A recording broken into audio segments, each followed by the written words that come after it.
Hello guys, ভাই brother, সবার কি অবস্থা? তো তোমাদের মাঝে নতুন একটা ভিডিও হাজির হয়েছি। তো এখন তো মনে করো যে ধান কাটার সিজন শেষ, এখন আবার নতুন করে যে মোটা বাড়িতে নিয়ে লাগবো। তো যার কারণে যে নাটমাট খোলা হইতেছে, ঠিক আছে, যে নাটমাট খুলিয়ে তো ওই জিনিসটা রেডি করতেছে, বাড়িতে নিয়ে জানাবো গা। আর নলে দিয়ে গেছে যে রিক্সের মধ্যে থাকে, এমন হতে পারে যে এখানে চুরে এসে নিয়ে যেতে পারে গা। তো সেই সুবাদে সেফটির জন্য এখন বাড়িতে নেওয়া হবে। তো সবাই সাথে থাকো, দর্শক আর পুরো ভিডিওটা দেখো, ঠিক আছে। এই যে নাট খোলা হইতেছে, আর প্রচুর গরম পড়ছে, কারণে গেছে গা, ঠিক আছে। খুবই বিরক্ত লাগবে, প্রচুর গরম। কোনো কাজ করতে গেলে মনে করো যে একবারে শরীরে ঘামে পানি পড়া শুরু করে দেয়, এই জন্য কষ্ট হইতেছে। তার মা খোলাই বানিয়েছি।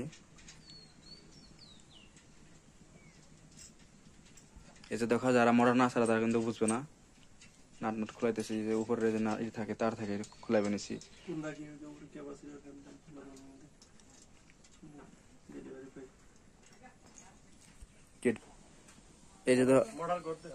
এই যে দেখো ধান কাটা শেষ হয়ে গেছে, ঠিক আছে।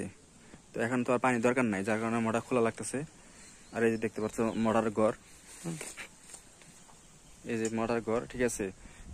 যেহেতু নিচে পাকা করা না, তো যার কারণে জিনিসটা খুলে নেওয়া লাগতেছে। আবার নিচ দিয়ে দেখেছে তোল দিয়েছে, মাটি উনি খুঁজে নিয়ে যেতে পারে গা, যার কারণে আর কি রিক্সে না রেখে তো বাসা নিয়ে চলে যাবো।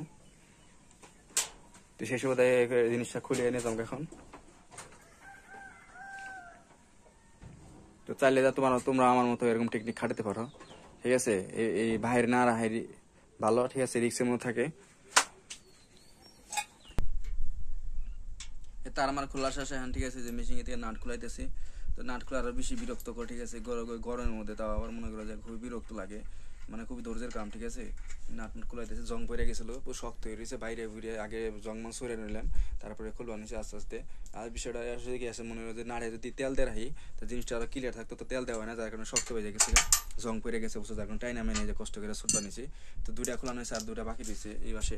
তো খোলা লাগবো ইমরা বর্তমান সিবির মধ্যে। নড়াচড়া করা খুবই কষ্ট গরমের মধ্যে, বুঝতে পারছো বিষয়টা। তো গাইস, আর একটা জিনিস কি, মানে অন্যজন দিয়ে খোলাইলে পথে তার টেহা দেওয়া লাগে, ঠিক আছে। তো নিজের কাজ নিজে করা ভালো, যার কারণে আমি নিজে চেষ্টা করতেছি, কারণ কাজ শিখে রাখা ভালো, ঠিক আছে। কোনো কাজের অবহেলা করতে নাই। তো কারেন্টের কাজ মোটামুটি পারি আমি, ঠিক আছে। সবকিছু শিখতেছি, কারণ কাজ শিখে রাখলে লস নাই, ঠিক আছে। তো গাইস, এখানে যে দড়ি দিয়ে বাঁধতেছে মোটর, ঠিক আছে। মোটরে দৌড়াদৌড়ি করে ভাড়া আছে প্রচুর, বুঝতে পারছো, অনেক বড় মোটর। তো এই দৌড়াদৌড়ি করে যে এই নেওয়া লাগবে, যে সাইকেল নিয়েছি, সাইকেলের মধ্যে উঠা লাগবো, তারপরে বাড়ি নিয়ে লাগবো। সবাই সাথে থাকো, সরকারি ভিডিওটা পুরোপুরি দেখার উপভোগ করো।